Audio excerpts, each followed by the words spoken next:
The following program was produced by an independent community producer. The opinions expressed do not necessarily reflect those of the ECAT staff or board of directors.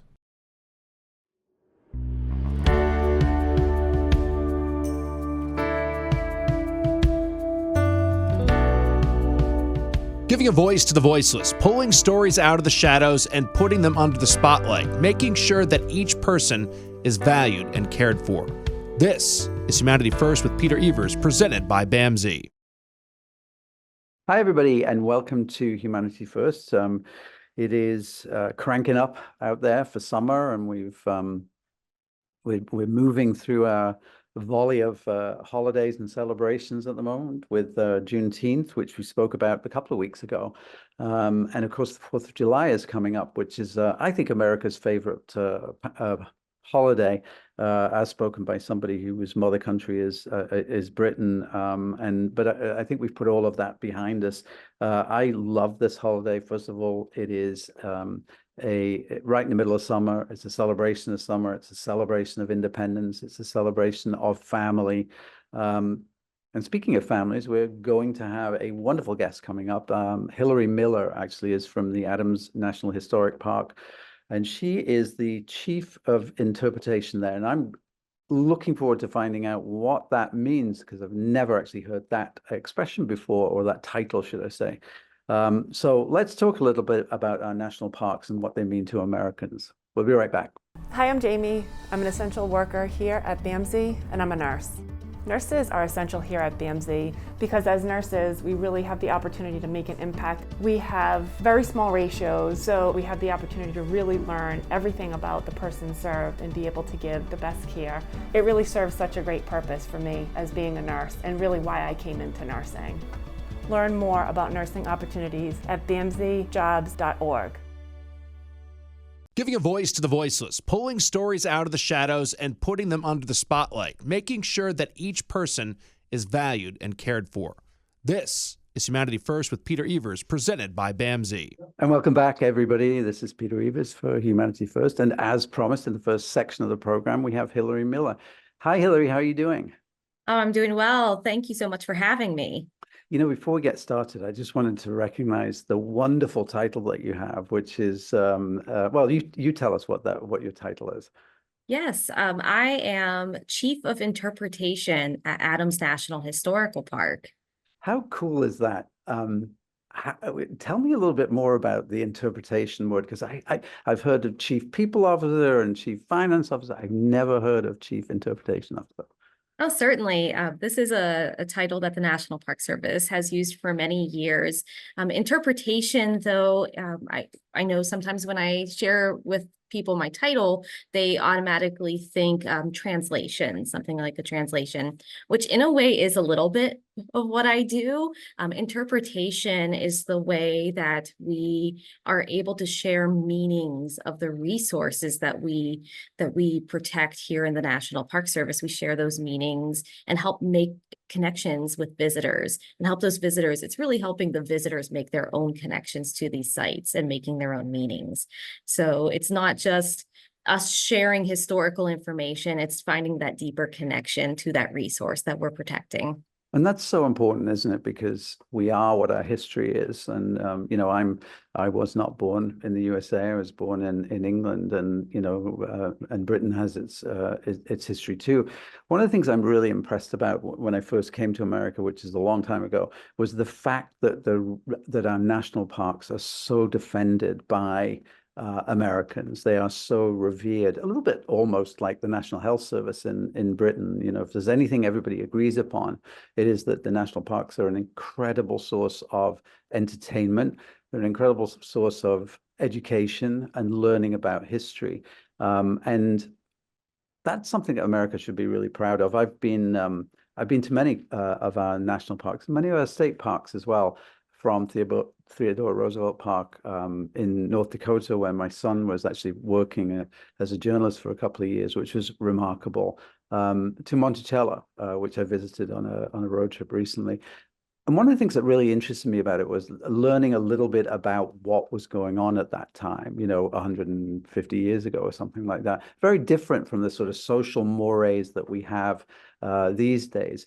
So talk a little bit, if you can, about what goes on at the national park, and we'll get back a little bit to talking about John Quincy Adams as we go along. Right, wonderful. Yes. So I also share a lot of enthusiasm for the National Park Service. You often hear the national parks called America's best idea, and something that we're very proud of. And we have over 400 national parks today in the United States.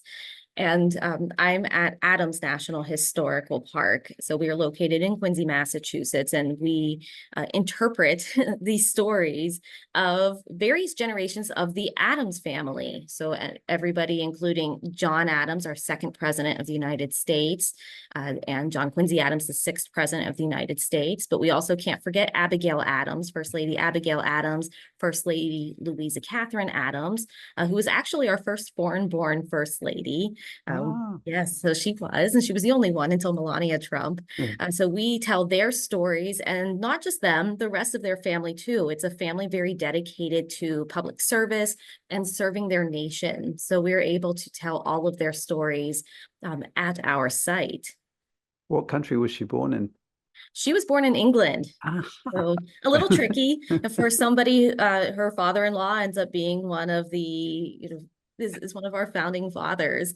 So there was a little bit of tension there. I will say, though, she's born in England, has an English mother, but her father is American. He was from Maryland. Well, there you go then. Yeah, it wouldn't be such an issue now, but so quickly after that ruckus that happened over that war, I can imagine. Yeah. Tell me a little bit about the park. What goes on there? How big is it? Do you know? I mean, and you said it was in Quincy, but what goes on at the park? Yes, so our site covers we have 3 different locations in Quincy, Massachusetts.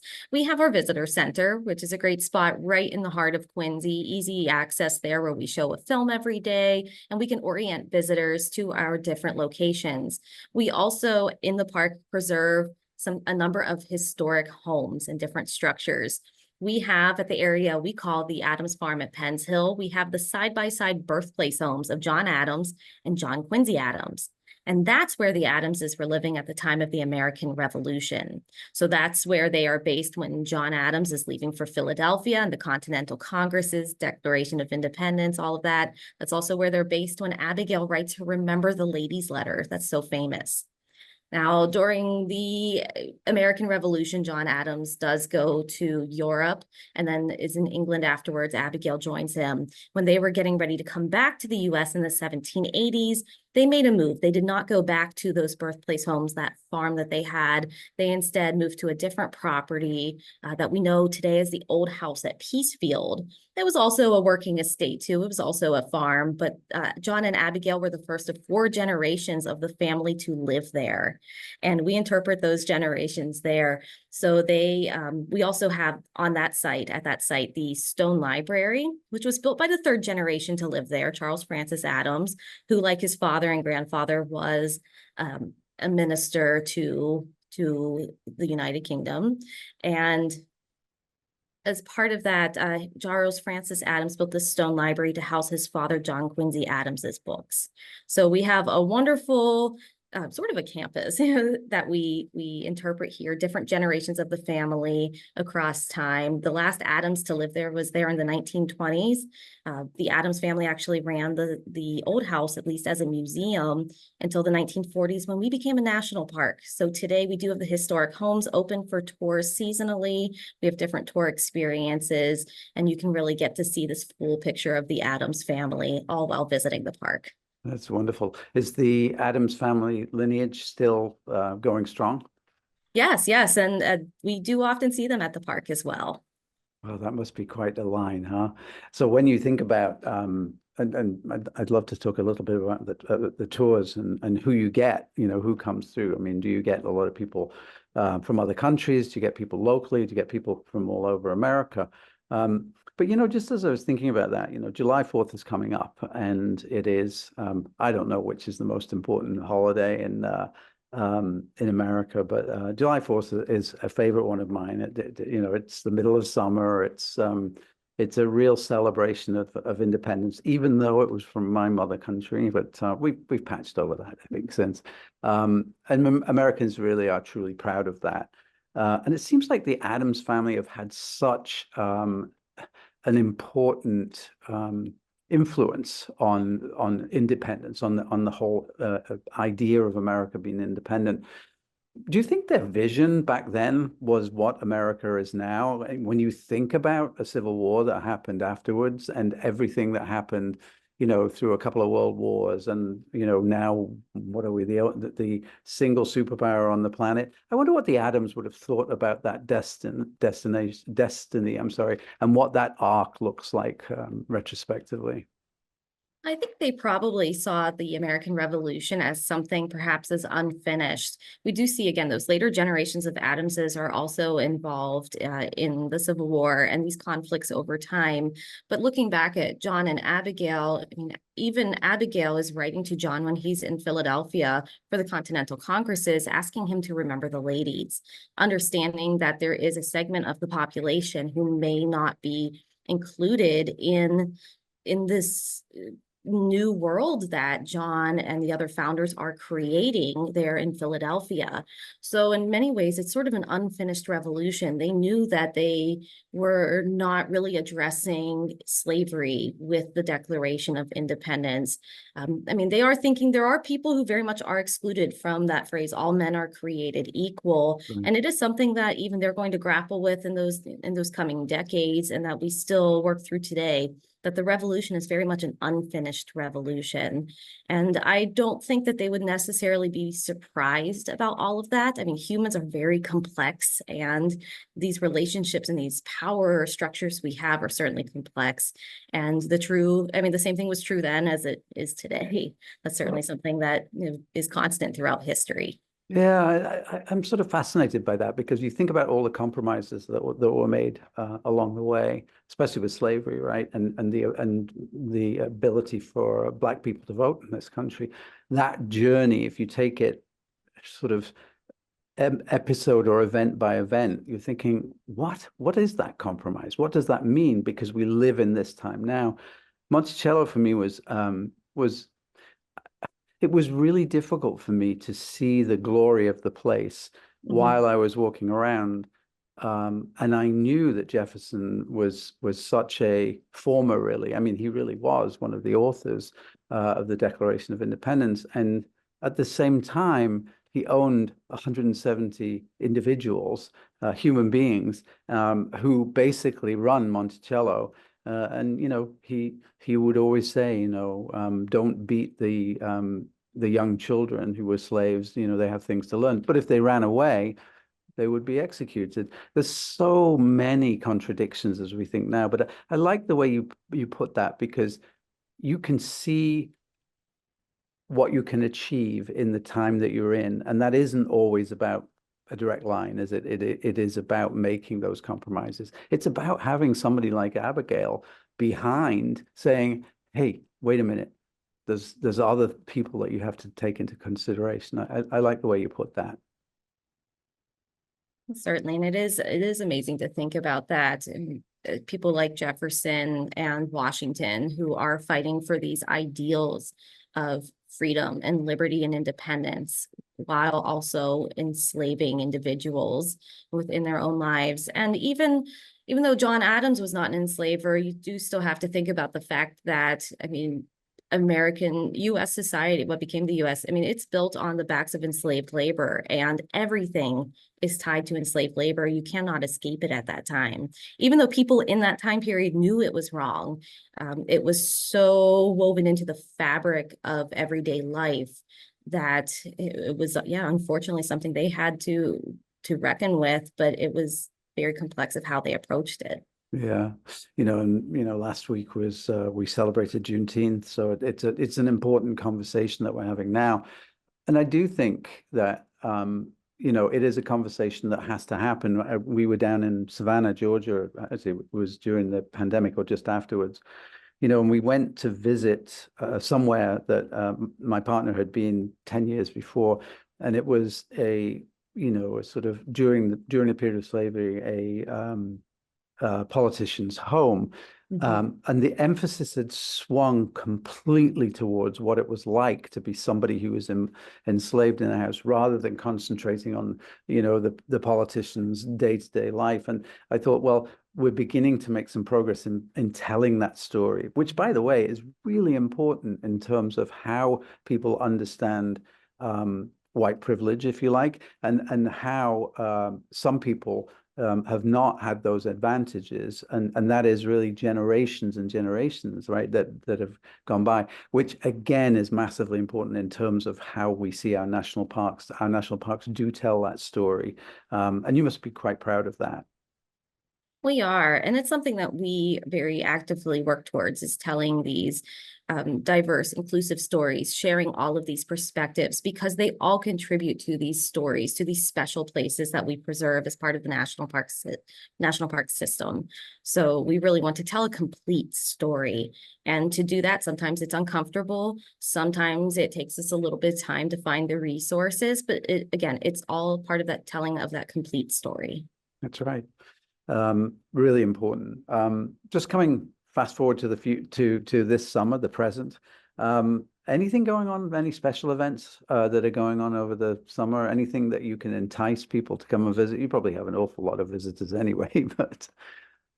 We do. We have visitors from all over the world, people who live right here in Quincy to people across the world. So it's really wonderful to bring them all together here in the park. And we do have a number of different special events happening this summer.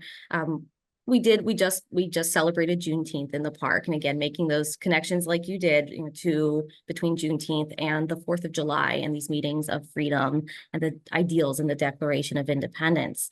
We are sort of continuing in that vein for the 4th of July. We will be hosting some readings of the Declaration of Independence at the park and inviting visitors to lend their voices to that as well. Join us in that reading of the Declaration of Independence.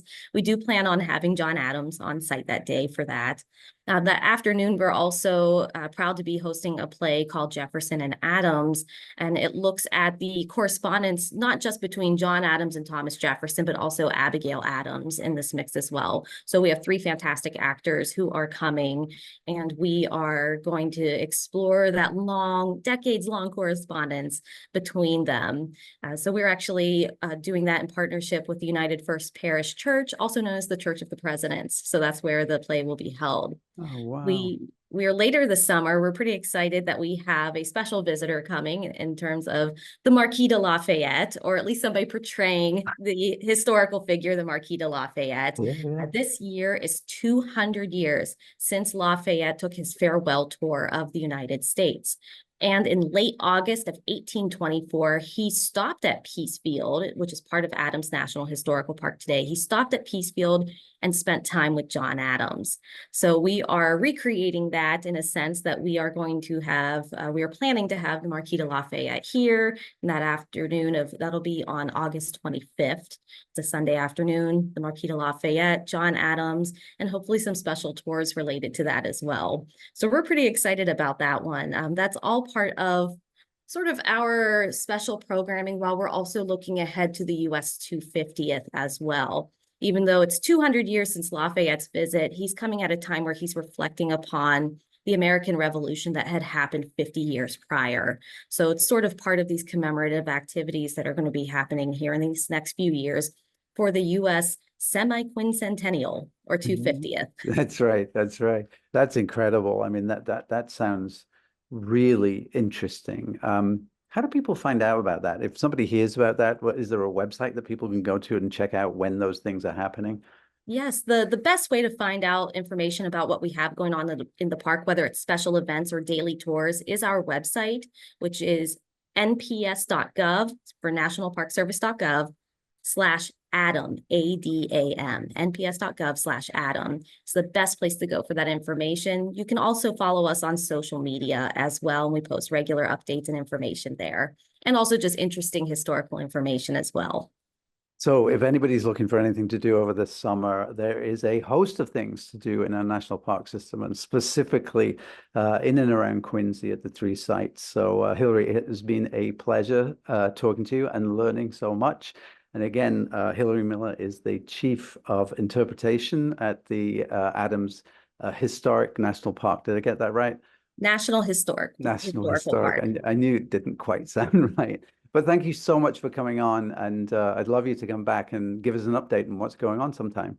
Right. Thank you so much for having me. Well, thank you. And see you next week, everybody. Bye.